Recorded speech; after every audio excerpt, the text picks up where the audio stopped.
एक बार एक गरीब किसान एक अमीर साहूकार के पास आया और उससे बोला कि आप अपना एक खेत 1 साल के लिए मुझे उधार दे दीजिए। मैं उसमें मेहनत से काम करूंगा और अपने खाने के लिए अन्न उगाऊंगा। अमीर साहूकार बहुत ही दयालु व्यक्ति था। उसने किसान को अपना एक खेत दे दिया और उसकी मदद के लिए 10 व्यक्ति भी दिए। साहूकार ने किसान से कहा कि मैं तुम्हारी सहायता के लिए ये 10 व्यक्ति दे रहा हूँ।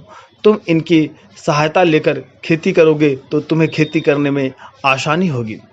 साहूकार की बात सुनकर किसान उन 10 लोगों को अपने साथ लेकर चला गया और उन्हें ले जाकर खेत पर काम पर लगा दिया। किसान ने सोचा कि ये 10 लोग खेत में काम कर तो रहे हैं, फिर मैं क्यों करूं। अब तो किसान दिन रात बस सपने ही देखता रहता कि खेत में जो अन्न उगेगा उसे क्या क्या करेगा। और उधर वे पांचों व्यक्ति अपनी मर्जी से खेत में काम करते रहे। जब मन करता फसल को पानी देते और अगर उनका मन नहीं करता तो कई दिनों तक फसल सूखी खड़ी रहती। जब फसल काटने का समय आया तो किसान ने देखा कि खेत में खड़ी फसल बहुत ही खराब है। जितनी लागत उसने खेत में पानी और खाद डालने में लगा दी, खेत में उतनी फसल भी खेत में नहीं उगी। किसान ने यह देखकर बहुत ही दुखी हुआ। 1 साल बाद साहूकार अपना खेत किसान से वापस मांगने आया। तब किसान उसके सामने रोने लगा और बोला, आपने मुझे जो 10 व्यक्ति दिए थे, मैं उनसे सही तरीके से काम नहीं करवा पाया और मेरी सारी फसल बर्बाद हो गई।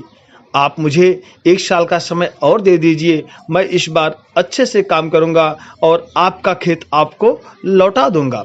किसान की बात सुनकर साहूकार ने कहा, बेटा यह मौका बार बार नहीं मिलता, मैं अब तुम्हें अपने खेत नहीं दे सकता। यह कहकर साहूकार वहां से चला गया और किसान रोता ही रह गया।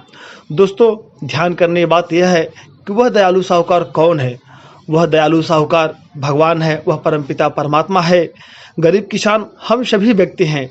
साहूकार से किसान ने जो खेत उधार लिया था वह हमारा शरीर है। साहूकार ने किसान की मदद के लिए जो 5 किसान दिए थे वह है हमारी पांचों इंद्रियां, आँख, कान, नाक, जीभ और मन। भगवान ने हमें यह शरीर अच्छे कर्मों को करने के लिए दिया है और इसके लिए उन्होंने हमें 5 कर्म इंद्रियां और 5 ज्ञान इंद्रियां दी है। इन इंद्रियों को अपने वश में रखकर हम अच्छे काम कर सकते हैं, ताकि जब भगवान हमसे अपना दिया शरीर वापस मांगने आए तो हमें रोना न आए।